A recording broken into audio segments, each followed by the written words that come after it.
Vem conhecer nesse vídeo a couve brava ou tabaco de árvore, uma planta extremamente letal e que já causou envenenamento de uma família inteira por cozinhá-la achando que ela era um tipo de couve.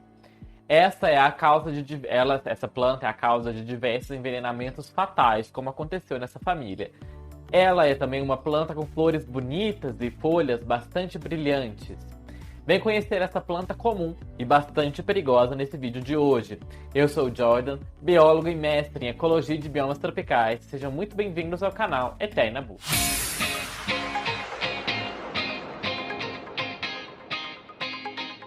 Nicotiana glauca é uma espécie de planta da família Solanaceae. Inclusive, família esta que nós já falamos diversas vezes aqui no canal. Eu vou deixar indicado uma série de vídeos aqui que nós já falamos sobre essa família, que eu acho que inclusive merece uma playlist só pra ela, né? Que ela é uma família com muitas plantas famosas. No caso aqui, a Solanaceae que nós estamos falando, ela é conhecida por diversos nomes. Charuteira, charuto do rei, tabaco arbóreo, couve brava, dentre diversos outros nomes.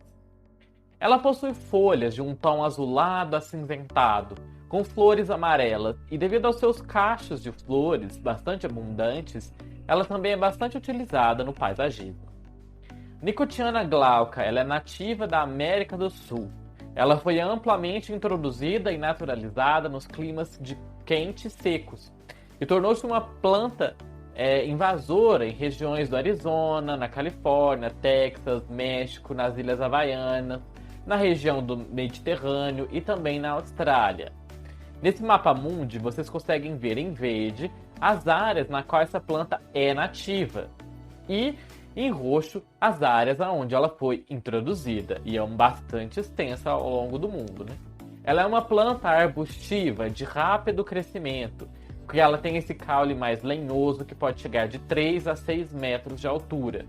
E ela tem essa tendência ruderal, que é essa característica ruderal, né? Significa que ela cresce em terrenos baldios, zonas de remoção de terra, à beira de caminhos, áreas remexidas, né, geralmente. E aqui vamos explorar primeiro o impacto dessa planta nos ambientes naturais e os desequilíbrios que ela pode causar devido às suas características muito singulares. Essa planta possui uma presença de compostos tóxicos para a maioria dos herbívoros, incluindo moléculas com um efeito inseticida que torna essa planta resistente à herbivoria, a ser comida por outros animais. E essa característica, associada ao seu rápido crescimento, faz com que ela seja considerada como uma planta invasora, com um risco ecológico muito conhecido. E a sua presença pode causar grandes desequilíbrios ecológicos onde ela cresce, porque se nenhum animal está comendo ela, ela cresce descontroladamente. A planta ela é utilizada como uma fonte de anabasina, que nós vamos falar mais para frente aqui, que é um alcaloide do grupo das piridinas, que é usado na confecção de inseticidas naturais. O seu rápido crescimento e poucos requisitos em termos de qualidade do solo tornou essa planta uma possível candidata também para uma fonte de biocombustível, porque já que ela exige quase nada de recursos, então, e cresce rápido, é um potencial muito positivo, né, para biocombustível. Inclusive, nós já falamos de outra planta também bastante utilizada para a produção de biocombustível, né, ou pelo menos está sendo pesquisada para isso, que é a mamona, que eu vou deixar indicado aqui porque ela é uma planta muito interessante. Inclusive, a mamona é considerada a planta comum mais tóxica do mundo. A nicotiana glauca, ela altera a disponibilidade dos recursos hídricos do solo. E isso acontece porque ela possui altas taxas de transpiração. Lembra que nós já falamos aqui no canal antes sobre o processo de que a planta, para transpirar, né, ela puxa a água do solo para poder respirar? Então, esse processo de se ela transpira muito, então ela tira muito água, ela usa muita água, pode comprometer o desenvolvimento das plantas nativas que estão crescendo em climas secos, como os climas do cerrado, porque essa planta compete com as outras e impede o crescimento das outras, já que ela tira a água muito rápido do solo. A nicotiana glauca também possui potencial alelopático. A alelopatia é o efeito direto ou indireto de uma planta sobre outra, por intermédio da liberação de moléculas no meio ambiente, moléculas que acabam tendo uma função defensiva ou ofensiva das plantas. E dessa forma, as plantas podem controlar o crescimento das outras. Ela joga aquilo no ambiente por uma questão dos eucaliptos, por exemplo. Se você já entrou numa floresta de eucalipto, geralmente embaixo delas não crescem outras plantas, ou pouquíssimas plantas crescem ali, porque as folhas delas têm esse efeito alelopático que impede o crescimento de outras. E vamos falar brevemente sobre os usos medicinais dessa planta. As folhas da Nicotiana glauca são usadas popularmente contra reumatismos, dores de cabeça, asmas, furúnculos, inflamações, queimaduras, icterícia, hemorroidas, febre, afecções cardiovasculares e articulares. Isso são usos populares. Mas lembrando que essa planta é extremamente tóxica. E vamos entrar justamente na toxicidade dela agora. As espécies do gênero Nicotiana são caracterizadas pela presença de alcaloides chamados piridinas nas suas folhas e nos seus tecidos das raízes, os radiculares. Sendo que os 4 mais abundantes são a nicotina, a nornicotina, a anabasina e anabatabina. A anabasina ela é um análogo estrutural da nicotina e ela constitui uma proporção significativa, 98%, dos alcaloides presentes nessa espécie que é a Nicotiana glauca.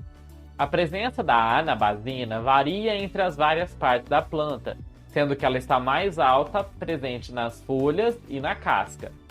Esse alcaloide altamente tóxico é responsável pela planta ser tão tóxica assim. E os seus efeitos incluem efeitos teratogênicos, que são aqueles efeitos que causam tumores, cânceres, né, nas células, causados principalmente em animais, e ela pode causar também envenenamentos graves ou envenenamento fatal em humanos. Na maioria desses casos, os pacientes confundiram a planta com outra planta comestível, como o caso da Amaranthus híbridos, o caso do espinafre ou da Ptoloca americana. E só para fazer o teste aqui, reparem nas folhas dessas plantas que estão aparecendo aqui na tela. E aí, você sabe qual delas é que é a nicotiana? Então, essa é o caruru, que é a Amaranthus híbridos. Essa é o espinafre. Essa é a Ptoloca americana, que é a uva de rato, não popular. E essa aqui, que é a nicotiana. É bem fácil poder confundir essa planta, né? Ainda mais quando eles plantam ela enganado ou tá nascendo no quintal e acaba confundindo. E vamos entender agora um pouco da ação da anabasina que a torna ela tão tóxica. A anabasina ela é um agonista do receptor nicotínico, que é essa estrutura que fica nas porções das células para receber os estímulos que vêm desse neurotransmissor que é chamado de acetilcolina. A nicotina, né, daqui nós vamos usar como vocês estão vendo aqui escrito nicotina, mas a nicotina tem mais ou menos o mesmo efeito que a anabasina, que é se ligar nesses receptores nicotínicos que deveriam se ligar originalmente à acetilcolina. E isso interfere na junção neuromuscular, nos gânglios autônomos e no cérebro da pessoa. E os principais efeitos clínicos da sua toxicidade são feitos justamente por causa desse bloqueio neuromuscular. O envenenamento por anabasina é caracterizado pela toxicidade semelhante àquela que acontece no caso da nicotina. Os efeitos clínicos da toxicidade do alcaloide, da anabasina e também da nicotina são resultado da somatória de efeitos que acontecem nos gânglios, que também acontece nas placas neurais, que é onde os neurônios se ligam aos músculos, e nos músculos lisos. A anabasina ela vai desencadear um bloqueio ganglítico prolongado. E os gânglios nervosos, que são essas estruturas que são representadas ao longo do corpo, e aqui vocês veem esquematizados, eles têm por função, no caso aqui os nervosos particularmente, de ligar o sistema nervoso central aos outros órgãos do corpo. Então, se isso é bloqueado, imagina o que vai acontecer com o resto do seu corpo. Uma ação semelhante ocorre na junção neuromuscular, que acaba causando uma paralisia total dos músculos esqueléticos e isso acaba resultando numa insuficiência respiratória. Lembrando que a junção neuromuscular, ou placa neural, é onde as o final das células do neurônio vai se ligar nas fibras do músculo, tipo essas mãozinhas aqui. Aí ali nessa região fica bloqueado pela ação da nicotina ou da anabasina. O sistema nervoso central ele é afetado principalmente por um grande estímulo, inicialmente quando a anabasina entra. E isso acaba gerando tremores e convulsões, que acaba progredindo por uma grande queda dos estímulos. E a morte acaba vindo por uma insuficiência respiratória devido ao bloqueio periférico dos músculos da respiração. Além disso, pacientes expostos a quantidades substanciais do alcaloide de nicotina também podem ter taquicardia, que é o aceleramento do batimento cardíaco, e hipertensão. O colapso cardiovascular pode seguir a hipertensão, dependendo do grau da exposição tóxica. O aparecimento de sintomas em envenenamento por nicotina agudo, que é mais ou menos o mesmo tipo que acontece para a anabasina, é geralmente rápido, entre 15 e 30 minutos após a ingestão. No estudo de revisão elaborado por Victoria Fihler e os seus colaboradores em 2011, dos 15 casos analisados na literatura médica, 7 resultaram em morte.